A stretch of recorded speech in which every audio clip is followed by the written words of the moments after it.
अस्सलाम वालेकुम बच्चों। आज मैं आपको पिनोकियो की कहानी सुनाऊंगी।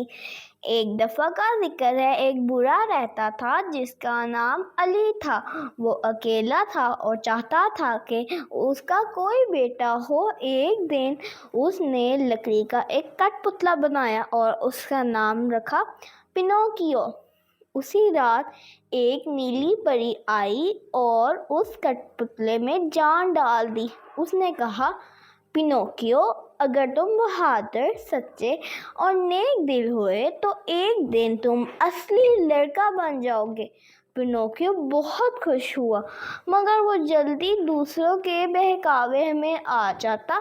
वो स्कूल से भाग जाता, झूठ बोलता और बुरे दोस्तों के साथ चला जाता। जब भी वो झूठ बोलता उसकी नाक लंबी हो जाती। एक दिन दो बदमाशों ने उसे धोखा दिया और सर्कस में भेज दिया। पिनोकियो को अफसोस हुआ और वो अली को याद करने लगा। नीली परी ने उसे बचाया और कहा, तुम्हारी किस्मत तुम्हारे फैसलों से बनती है। बाद में उसे मालूम हुआ कि अली उसे ढूंढने समंदर में गया था और एक बड़ी मछली ने उसे निगल लिया है।